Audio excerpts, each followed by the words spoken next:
Hello my dear children, welcome to the physics class.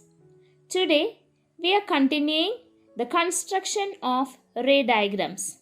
The next is the formation of ray diagrams by a concave lens. A concave lens is a diverging lens which diverges the rays of light falling on it. Hence, the rays falling on the concave lens will not meet at all, and so the image formed due to this lens is always virtual. To draw the ray diagrams of a concave lens, we should follow the same procedure as that of the convex lens.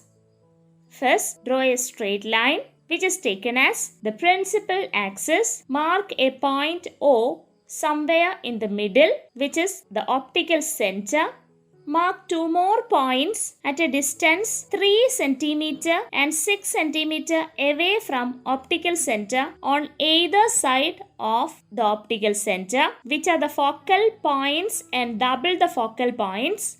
But here there is a small difference. In convex lens, f1 and 2f1 is on the left side and f2 and 2f2 is on the right side.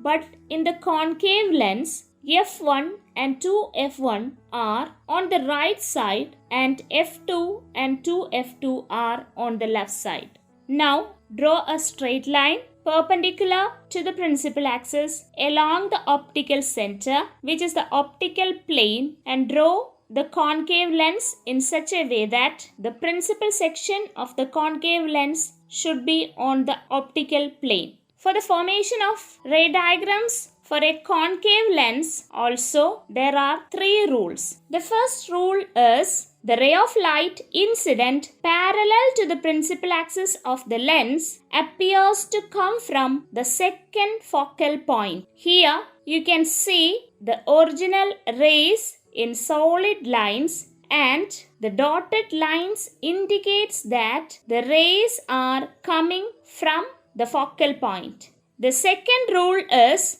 the ray of light incident at the optical center O of the lens passes undeviated through the lens.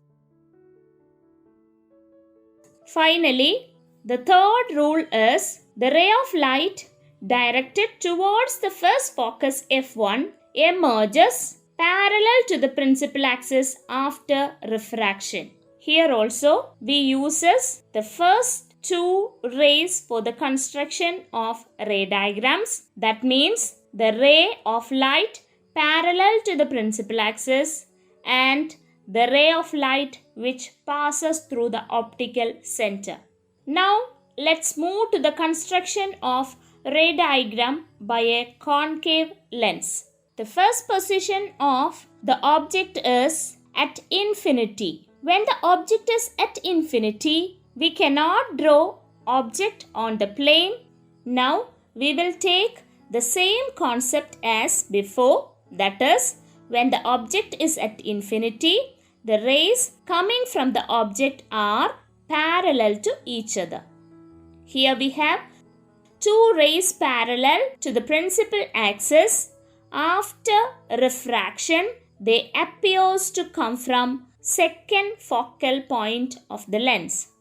That is, the image will be formed at the second focal point. Since the rays are not actually meeting, the image formed will be virtual, erect, and highly diminished.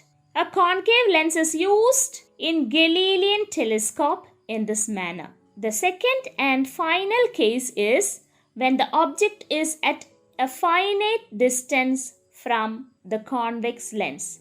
That means the object can be beyond 2f2, in between f2 and 2f2, at 2f2, at f2, or anywhere. So let's see. This is the object. We choose two rays.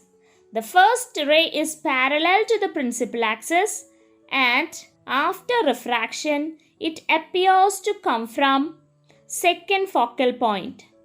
So when you draw, you extend the emergent ray towards the focus so as to make it clear that it appears to come from focus. The second ray is the ray passing through the optical center, which passes undeviated. Here we will get two diverging rays, but here the refracted ray on being produced backwards meet the ray which passes through the optical center. That means here we will get a virtual image.